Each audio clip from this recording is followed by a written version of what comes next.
Okay. Hi, everybody. Welcome to this live stream of our first of seven webinar series. I'm here with Arun Mehra, CEO of Samera Global, and Deepak Madolia. How are you guys today? Hi, Praju. All good, thanks. All good. All good. Hi, Praju. Well, Thanks, all guys, good.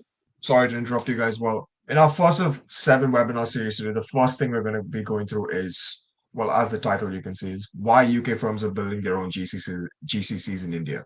So, guys, if you could give me like a short and sweet answer for the audience, first off, what is a GCC and why are UK firms going to India for this?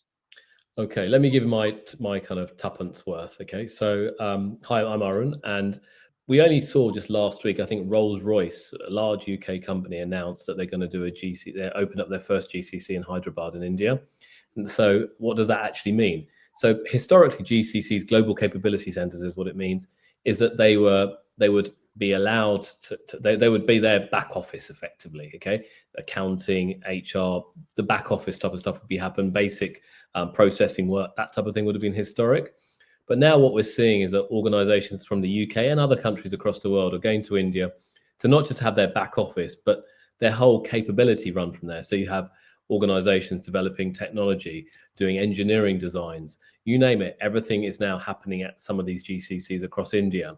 And historically, it's always been for some of the large corporates across the world have been doing this. People like Ford or Renault or Mercedes-Benz or the Googles and Amazons of this world. But now it's becoming more amenable to smaller organizations because the struggle to hire manpower in the West, the cost of manpower, the challenges of manpower. So India is perfectly positioned with a young workforce, a skilled workforce, an English-speaking workforce to really support many organizations globally. So I personally see the growth of GCCs is a big area. And I think with the recent announcement by Trump about H-1B visas changing in America, I think more and more US corporates will think, you know what, we don't want to spend that $100,000 fee. We're going to say, well, we're going to just operate more from India. Okay. Deepak, what about you? What's your understanding Yeah. of GCCs, So right? just adding to that, the transition from the back office to the innovation hubs as we see GCs today and the future, it is all driven by AI, cloud computing. We have the infrastructure, the economic structure, the policies in place. But this transition is very beautiful, from back offices to innovation hubs. Now India is being seen as a leader of, cloud computing, as a leader of providing cost-effective solutions as it has been traditionally. But at present, or the future outlook is much above the cost. Now India is not seen as a low cost-effective center, but it is seen as an center who is center of excellence. I'll say rather, who can produce future leaders who can help in innovation, in tech support, AI. So it's huge. It's huge. The opportunities are huge. And I think the key is in the word capability. Okay, they're called capability centers because there's capable people out there, and I think that's the key message. Before it used to be seen as outsourcing, ship off the low cost work, but things have changed over the last 5-10 years rapidly. Okay. I mean, we also, like you mentioned, Aaron, that Rolls-Royce has set up their own GCC in India. We recently also had DAZN, a famous streaming center in the UK, set up in Hyderabad for their tech operations and also for, I think, also for other back-end services. Hmm. So with that being said, guys, we mentioned India as well, a market right now that's currently growing and growing each day with new businesses coming up every day. So what is the current market right now when you look at it? How big is the GCC industry? And why do you think a lot of people just want to come set up in India, whether it be a tier one city or whether it be a tier two city? Okay, I'll give you So my. So good, Deepak, you go for it. You go. yeah. So as we can see on the screens, the GCC market, it's not a market which evolved, which is the current topic. So GCCs have been in India from decades. So as of now, as we talk, there are more than 1,700 active GCCs across India, spanning across India from major centers, cities like Mumbai, Bangalore, Hyderabad to tier two, tier three cities. And in terms of revenue, if we talk, so the revenue, the annual revenue is far ahead. India is far ahead the curve. So it's more than $64 billion, the current annual revenue from these GCCs. And then, since as we talked about that, India produces has the youth have the capability to work, the task force. So more than 1.9 million professionals work under these GCCs, and it does not end here. It does not end here. I see the outlook and the reports, the NASCOM, the FICCI, the global reports. If you go through, so by 2030, the projected revenue is $120 billion. It is expected to cross $120 billion. So it's a huge impact and a huge market. And if we talk about the new GCCs coming over, offshoring companies, foreign companies setting up new GCCs in India. So 70% of the new GCCs are being established in India. So it's a huge market and a huge. The world sees a huge capability in India. 100% agree there. And I think something to add is these statistics, I think, are kind of just some kind of headline numbers, but and these 1700 are probably large companies that you might hear on day to day, such as the Mercedes Benz, the Rolls Royces, that type of thing. But the reality is that there are many smaller, medium sized businesses across UK, US that are already have their own little operation, like ourselves, really. We have our own GCC that we've set up over the last few years. But I'm sure we're not in that 1700 number. So what we've seen historically are the large corporates doing it. Now the opportunity is really in the middle market, in my mind. That's where the opportunities for these businesses that want to have a global team to support their business for growth, that's what they will do. They will set up a GCC in somewhere like India. Okay. So that's it. I mean, that's an impressive insight. Another thing I also wanted to ask was we have a lot, it's not just a one specific industry that's going to India. It's not just automobiles, it's not just tech, it's also accounting firms, it's also like fashion, like they're not just opening up an entire company there, but it's also small departments in various cities across. So if you as a if you as a person would advise someone to open up a GCC, does the sector really matter, or it's just based upon can you find the people? Yeah, let me give you a quick example. If you look at last week, another company, HCA Healthcare, US healthcare business, opened up a GCC in India, and that kind of is a massive healthcare organization in America.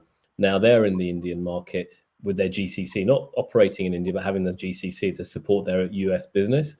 So I think it goes across all industries. Okay, all industries have a finance team. All industries have an innovation team. All industries have perhaps an AI team now, and they're kind of looking at India at the talent bottom line to find and use. Okay, in their businesses. So I think it's not restricted to any particular industries at all. Praju really isn't. Okay. And another thing I would say is like when a lot of people hear about GCCs, you hear back office, you hear stuff like that. Kind of sounds something similar to outsourcing, offshoring. So when you compare outsourcing, offshoring, and GCCs, what would be the difference? Like you would explain it to somebody just to make it a bit more clear. So I'll take the lead on this, and then Sure, maybe sure. Arun can add on the views. So as I started with saying that GCCs are being seen, or India offices are seen as a innovation center rather than a cost center, right? A cost effective center. So the main difference is first, I think, is the culture alignment. You can have a third party vendor, you can outsource your work, but that culture alignment, the vision and the mission of your entity, of the companies, of the foreign company, does not align with that of the outsourcing firm, wherein we see hiccups, wherein we see disengagements, unsatisfied team members. Then comes the control. If we go, if we talk especially about the different sectors, about the GCCs and how they are different from outsourcing. The first and foremost is the control. You have 100% control of your GCC. You know, you there's Because you own it effectively. you Your own it, US or UK company will have 100% stake in the business in India. That's the key, because that means you have full control. right? Okay. And you can align the efforts to achieve your mission and visions. You can be more focused and aligned, and the teams in the home country can more focus on business development, getting the right set of clients, can focus their efforts there. Yeah. So basically, it's like, so if you can basically tell a US or a UK company, a GCC model is where you have more control than in an offshore setting. You have more control and you also have more influence as to what goes on in and around the company and also the people that come in Yeah, and come out. absolutely. So if you look at someone like Rolls-Royce, they will own their whole entity in India, I imagine. Okay, and they'll have control, and they'll have people working on Rolls-Royce projects, all working on between countries, and they control it. It's their whole ecosystem. Whereas on the whole offshoring and outsourcing model, it's still as a third party you're dealing with. Okay, and now for smaller organisations, that third party arrangement probably works. Okay, but now, as we've said earlier, the scope is for these smaller organisations to say, well, hold on a minute, I want to benefit from the GCCs, and that's what when that happens, they realise that it's the thing. Well, I don't really want to go down the outsourcing model because the cultural alignment isn't there. All these things, I want to set up my own, and that's again when we can kind of get involved and help. Okay. So in terms of also like as we can see in this slide here, the evolution of what GCCs are right now and the direction it is going, it's now, as Deepak said, they're becoming innovation hubs, Mm. strictly innovation hubs. You are, as mentioned over here, it's an AI-powered solution or like an AI-powered GCC over there. As many of you may not know, we recently opened up a AI GCC in Coimbatore, maybe about 2 months ago, with our own team functioning over there creating AI solutions. So, Aaron, that was your vision. That was something that you wanted to do for yourself. So, and in terms of like, let's say the whole direction the world is going with AI, is setting a GCC specifically for AI something that you think a lot of companies should do in India? In a nutshell, yes. Okay. Yes, yes, yes. Okay. India is a country full of smart engineers. Okay. They just perhaps need some understanding of what the problems that businesses are facing across the world. And then they can solve those problems using software and their engineering talent. Okay. So our AI center that we've set up is solving problems that we've identified in our businesses in the UK and beyond, and therefore we're using talent and teams and building an amazing team out there that will support accountants, even dentists, to be honest, other dental businesses. So in those sectors that we operate in, and I think it's the and with this, as I mentioned, with this change in Trump's attitude and less engineers will be going to America, I imagine. Therefore, there'll be even more talent sitting in America, in India, to help people build their own GCCs as well, especially in the AI front. Well, And if any AI engineer is actually watching this, well, this could be your calling card, guys, to set up your own maybe back office for another company in India and just offering your services out there. Maybe. And another thing also, Aaron, like you mentioned HCA, the healthcare business that opened up. Mm. When someone thinks healthcare opening up a GCC in India, what departments would you normally Yeah. think they would open up for?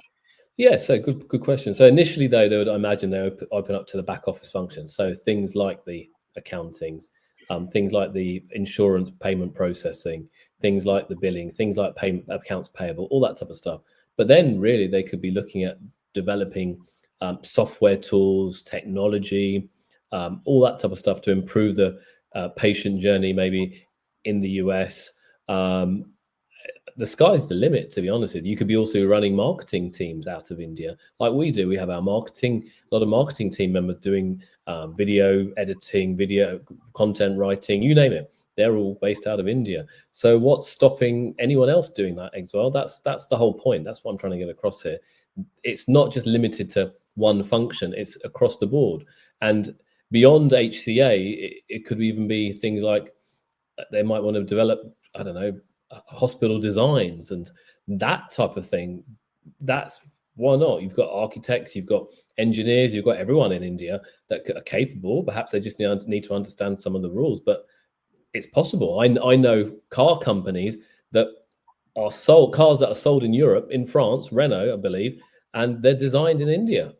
Okay, in collaboration with some of their French colleagues, but a lot of it's designed in India, as an example. So we are at a stage where we're in a global workforce, and whilst people are trying to put barriers up, or certain people are trying to put barriers up, these barriers won't last forever, in my mind, and ultimately the, the cream will always rise to the top, as they say, and the skilled talent will be available on a global basis, and a lot of that talent sits in India.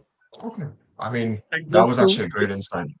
Go ahead, Deepak. Go just ahead. right just to add in continuation to what Arun said, that no business, business is untouched with AI. So we do bookkeeping, we use AI tools to process invoices.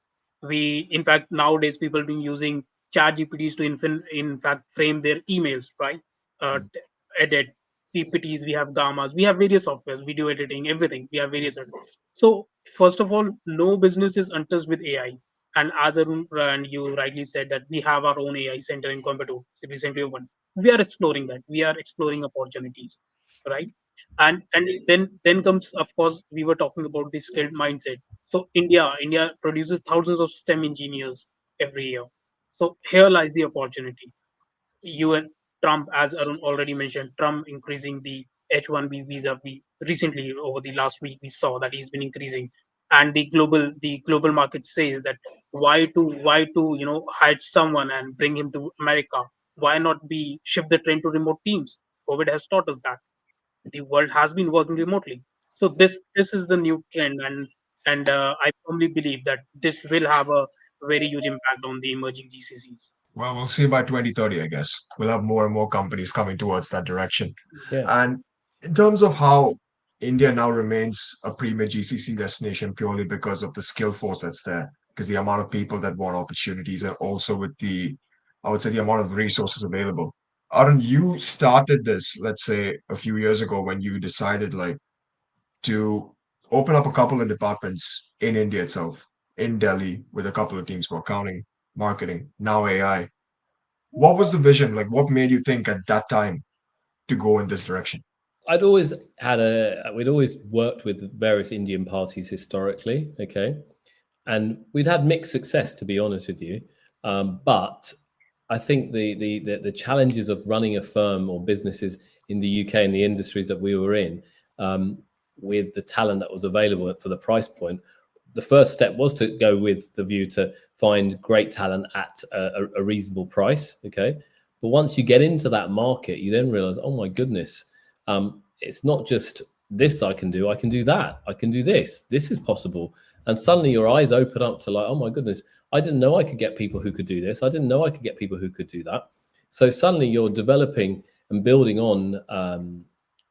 new departments with new people with new skills, which is very rare to find perhaps in Western countries. And the only organizations that can typically do that in Western countries are large corporates with much bigger pockets than me, who's a small to medium sized business. So it's been, I had a question earlier today on an earlier webinar and said, well, what's the one thing that's transformed your business in the last 25 years? Honestly, India. Okay.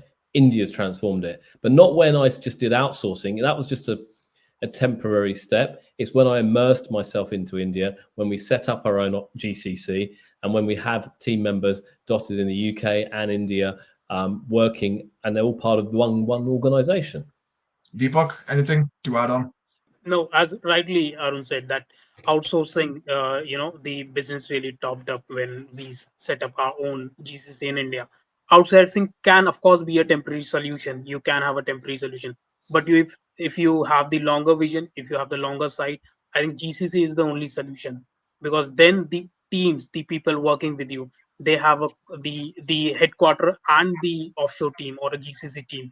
They have similar vision. They have the same vision. You can align your vision, you can align your efforts, and which is often not seen with the outsourcing partners. There are, we can, we have plenty of areas wherein there are shared resources working on different clients.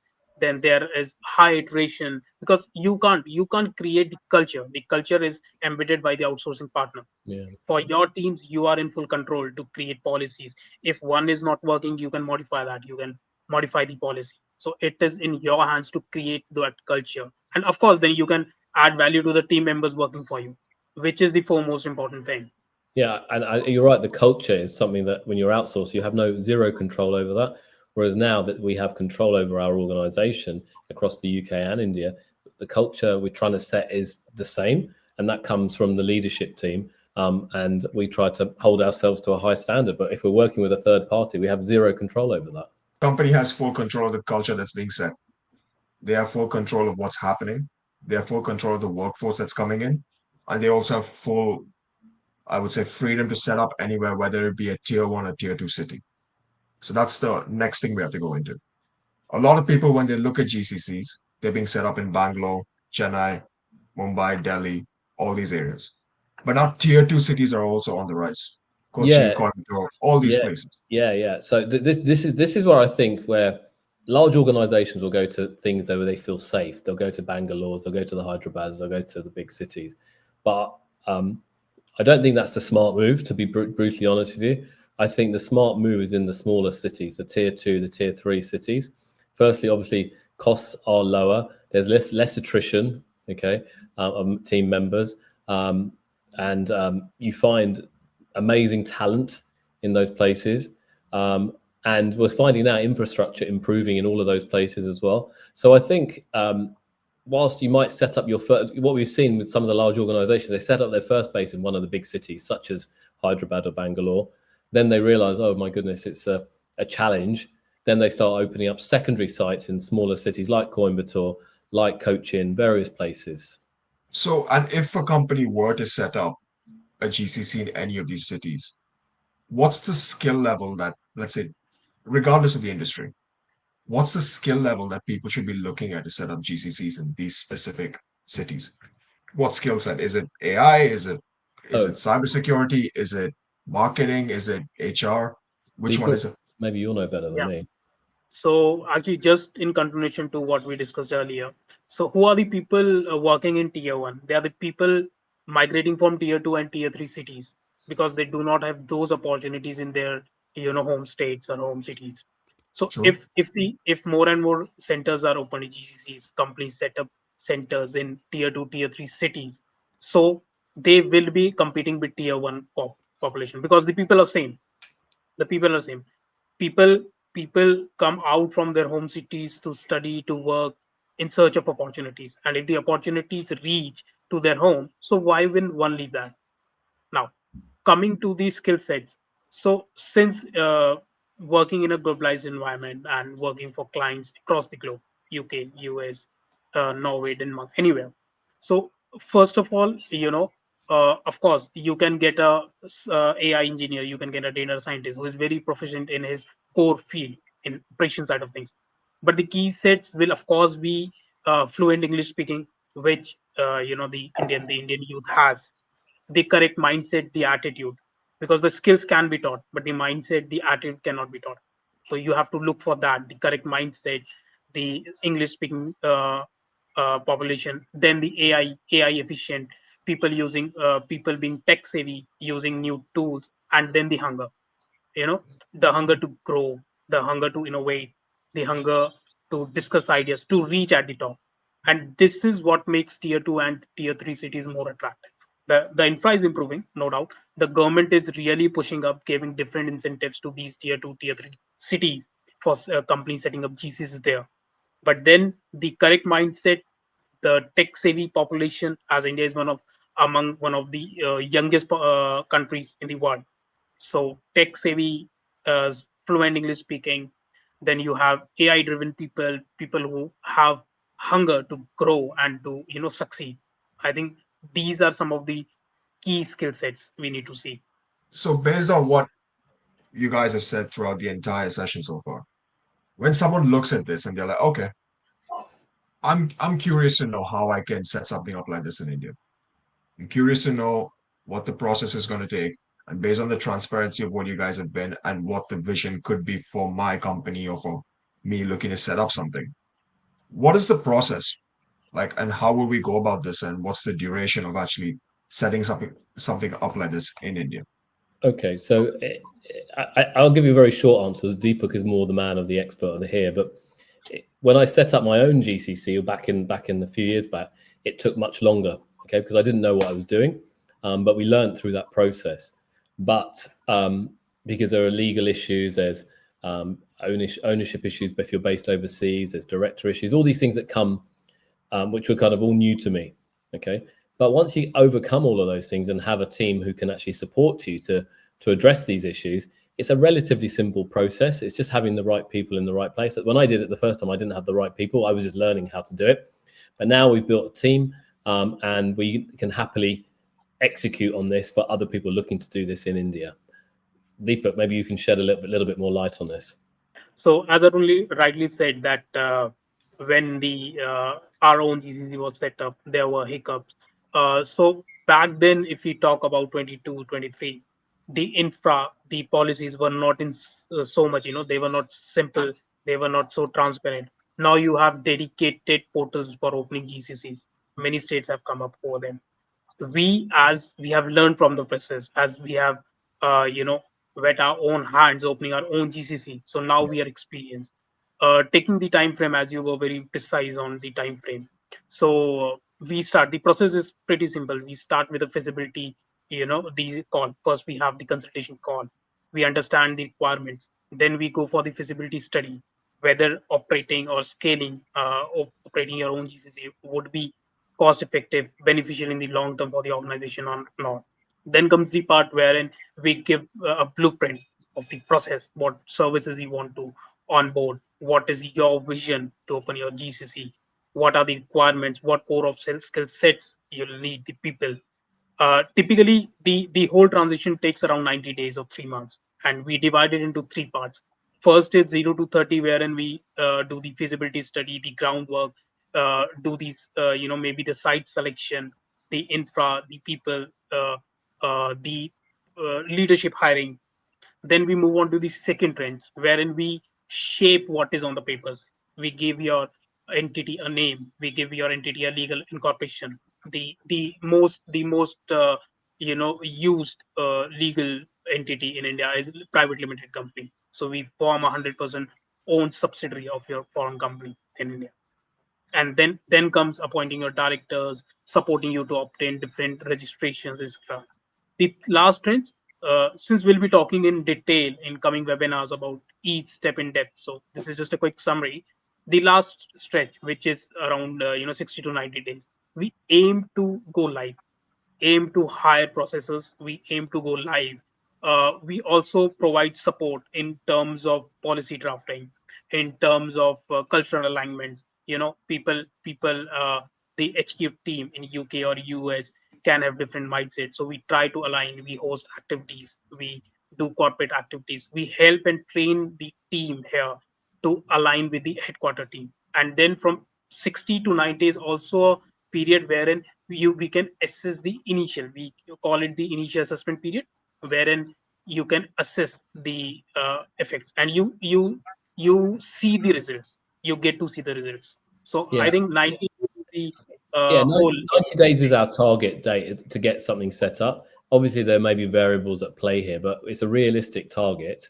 But it'll depend on various issues, legal issues, or various parties that maybe in the UK that need to make decisions. And sometimes these things slow it down.